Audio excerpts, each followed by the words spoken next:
नमस्कार। शक्ति विदन में आपका स्वागत है।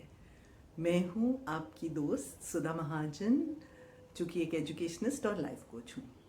जो भी मैंने प्रैक्टिस किया है, जो मेरे बच्चों को हेल्प किया है, जो मेरे फ्रेंड्स कॉलीग्स को हेल्प किया है, वो सब मैं आपसे शेयर करती हूँ। आज काफ़ी दिन के बाद मैं आप सबके साथ रूबरू हुई हूँ, क्योंकि मेरे हस्बैंड कुछ ठीक नहीं थे, उसके बाद कुछ मेरी तबीयत ठीक नहीं थी, तो उसके कारण मैं कुछ वीडियोस नहीं बना पाई। लेकिन अब रेगुलरली मैं वीडियोस बनाऊंगी।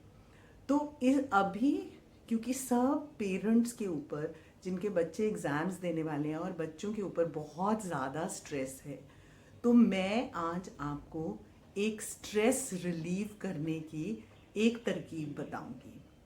आप लोग प्लीज़ वीडियो एंड तक ज़रूर देखा करें, क्योंकि तभी आपको पूरी बात समझ आती है। जब हम आधी बात करते हैं तो वो फिर पूरी तरह रिजल्ट्स नहीं देती है, और फिर हमको लगता है कि इस चीज़ ने तो हमें रिजल्ट्स दिए नहीं। तो इसलिए आप ये जो भी मैं बता रही हूँ उसको ध्यान से सुनिएगा, एंड तक सुनिएगा और उसको फॉलो कीजिएगा। अगर आपने मेरे चैनल पे नए हैं तो सब्सक्राइब भी कर लीजिएगा, और लाइक कमेंट ज़रूर करा करें, ताकि हमें पता चले कि जो हम बता रहे हैं वो आपके लिए कितना बेनिफिशियल हो रहा है। तो आज मैं बात, जैसे मैं बताया है, होपोनोपोनो प्रेयर फॉर एग्जाम्स के लिए बताने वाली हूँ। तो होपोनोपोनो प्रेयर आप सब जानते होंगे कि एक हवाईन प्रेयर है, और ये प्रेयर सिर्फ 4 फ्रेजेस की है। I am sorry, please forgive me, thank you, I love you. अब ये 4 फ्रेजेस तो आप बोल सकते हो, है ना, कोई मुश्किल काम नहीं है। लेकिन इस प्रेयर का जो एक मेन इम्पॉर्टेंट चीज़ है वो ये है कि आपको ये प्रेयर करनी है ये सोचते हुए कि जो भी कुछ मेरी लाइफ में हो रहा है या होने जा रहा है, उसके लिए मैं रिस्पॉन्सिबल हूँ और कोई नहीं। तो आप जब कुछ भी करते हो, जैसे एग्ज़ाम्स आ रहे हैं, तो हम लोग या बहुत डर जाते हैं या हम कहना शुरू कर देते हैं, गॉड ये वाला तो बहुत ज़्यादा सिलेबस है, ये तो काम कितना मुश्किल है, इसमें तो मुझसे होने ही नहीं वाला।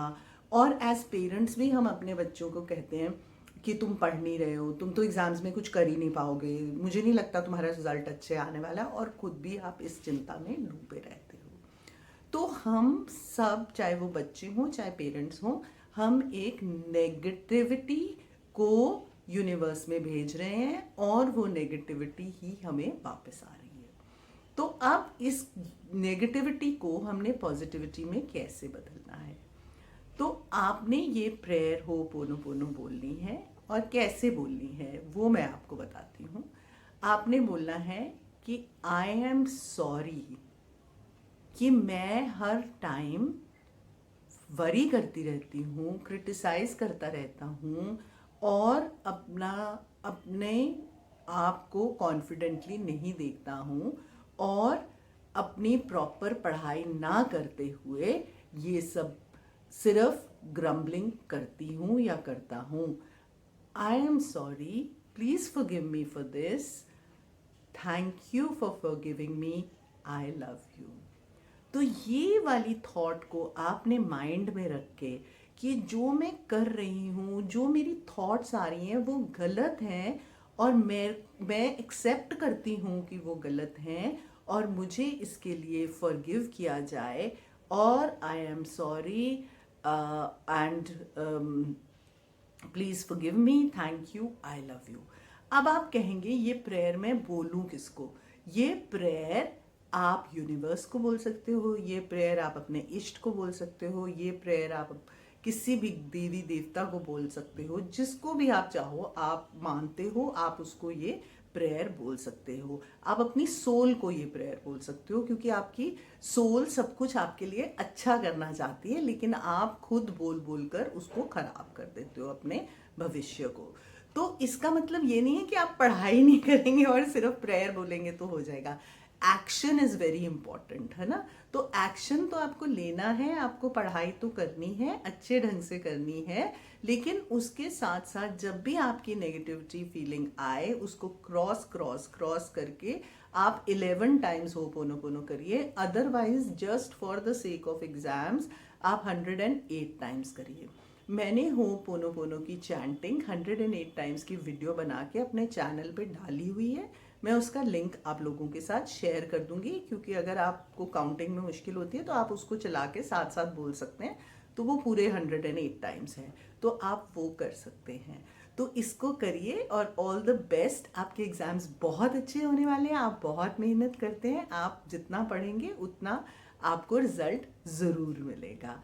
थैंक यू सो मच, और मेरे चैनल पे ज़रूर कमेंट करके बताइए कि आपको कैसा लगा। और साथ में ये भी ये 2-4 बार करके नहीं छोड़ना है आपको, इसको आपको थ्रू आउट जब तक आपके एग्जाम्स होते हैं आप इसको करते रहिएगा और विद फेथ करते रहिएगा। सबसे इम्पॉर्टेंट चीज़ है फेथ। जब हम एक बच्चे को उछालते हैं तो वो हंसता है ना, वो डरता तो नहीं है, वो हंसता है, क्योंकि उसको फेथ होता है कि जो हाथ हैं उसके माँ के, बाप के या किसी के भी, वो उसको पकड़ लेंगे। तो वो फेथ आपको रख के चलना है। बहुत सारे लोग हैं जिन्होंने शुरू करते हैं, फिर वो कहते हैं नहीं नहीं ये तो कुछ हो ही नहीं रहा है, और वो उसको बंद कर देते हैं। और फिर जब उनको हम समझाते हैं और वो दोबारा शुरू करते हैं और कंटिन्यूटी में करते हैं, तब वो कहते हैं अरे इससे तो हमें बहुत फर्क पड़ गया।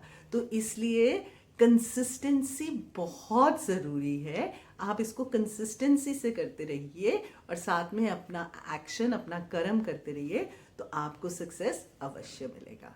थैंक यू सो मच, और लाइक, शेयर, कमेंट, और अगर सब्सक्राइब नहीं किया तो ज़रूर करिए ताकि हम ज़्यादा से ज़्यादा लोगों तक पहुंच सकें।